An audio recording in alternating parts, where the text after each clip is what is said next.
Whenever we have days like this in the fall, it reminds me of Winnie the Pooh. It was a rather blustery day. Every year in Maine, fall comes abruptly and angrily, it seems.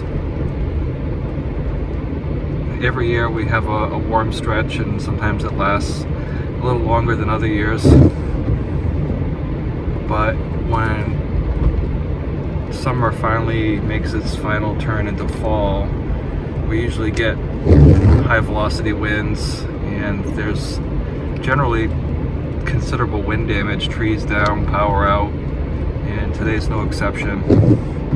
It was really windy last night. I'm surprised there's still leaves on the trees, to be honest with you. It ripped my screen door off the house and flipped my carport upside down, so I have to go fix all that junk later on today.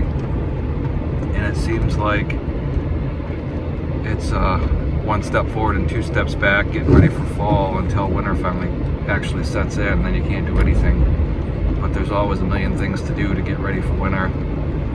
Wood, hay, button up the house, put furniture away, get everything tied down, put all your other stuff away, get the leaves done.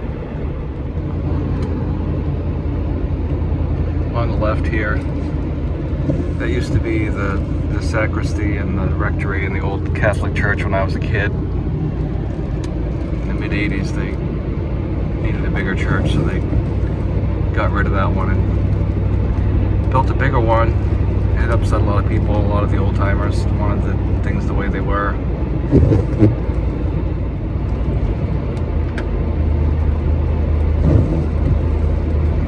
My first grade teacher used to live in this house.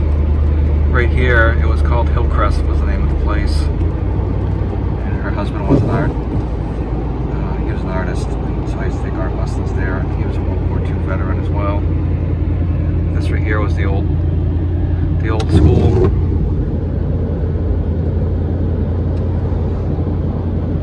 Built in 1927. It was part of the Gov estate, which is this building right here. It was a modern school, a high school. It was a consolidated school. They got rid of all the one-room schoolhouses in town. They had I call them laboratories. My mayor and Papa used to live here, this house.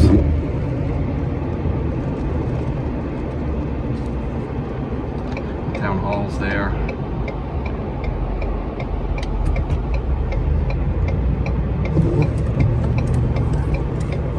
There used to be two other houses tucked in here, and they burned.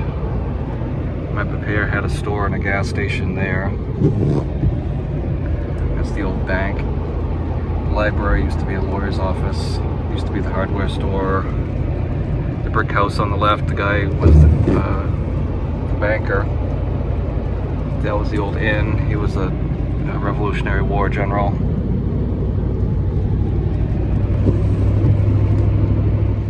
I went up to see my brother, and I was closing the door behind me, and the handle broke off. And then I got home after this, and my son called me and told me he just had a fender bender. Nothing to worry about. And I told him, yeah, you still need to call the sheriff and have him come out.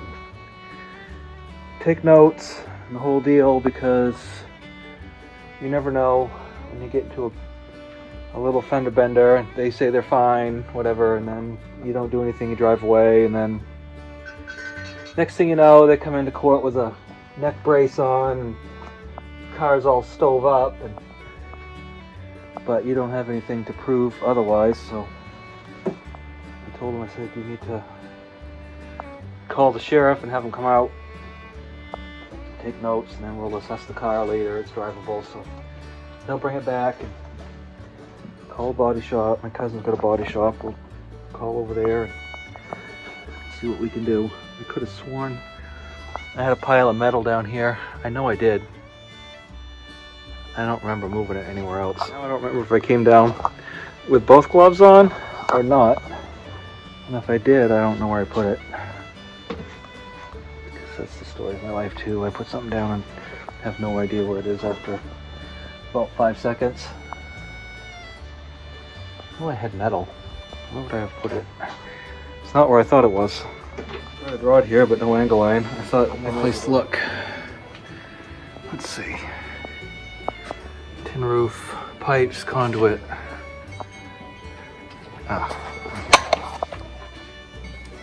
Just a little piece. It's early release day. I can use the help because the wind took my door off. Kind of like Mr. Rogers' neighborhood. It's a beautiful day in the neighborhood. We got nice wind last night. It took my carport and made it like Dorothy's house. I took this post off the end. That was the only one stuck in. That one broke. The next one's fine. The one on the end looks fine. I'll just have to tweak it back in a little bit. And my uncle, he was vaccinated, but he got COVID. He's 82 and he's fine, and he wasn't feeling good, so they took him to the hospital and gave him some fluids and supplemental oxygen. He was fine, and then he wasn't, and so they increased his oxygen, and he's having a hard time breathing. And then they decided he needed to go from Franklin Memorial to Maine Med. So they transported him, and then they intubated him, and that was pretty much it. That was the last. And so fortunately, my cousin was able to be there with him when he passed and hold his hand. But he was my godfather. My mom just lost a brother to cancer earlier this year. My brother's got cancer. It's just, it's kind of a lot right now. A lot of these things you end up doing are what we call farmer fixes. And it's usually just good enough because there's something else that needs your attention. And you fix it with every intention of coming back later and fixing it better, but sometimes you do, sometimes you don't.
Fellas, girls, hey Henry,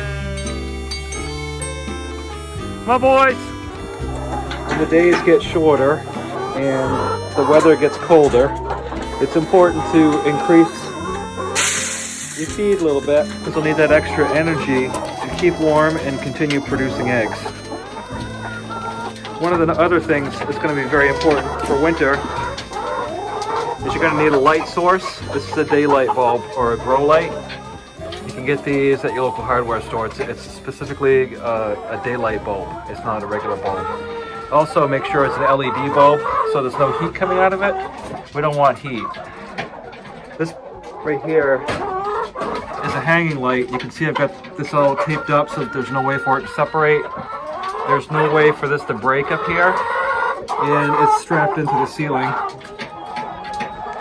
and wrapped around that. There's absolutely no way that this can shatter and get down here in the bedding and then start a fire. Daylight bulbs you connect to a timer, and the way that I like to do it is to have it come on early, run for a period of time. Generally I let it run all day because it's a little gloomy in this part of the barn.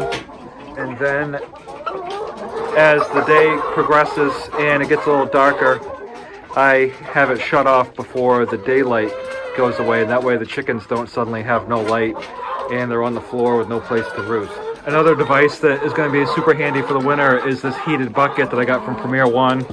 It's got a nice cord on it that you can unplug for the summer, but I just leave it in all year round and then unplug it over there when I'm not using it. Well, that's all I've got for today. Thank you for watching, and we'll talk to you next time.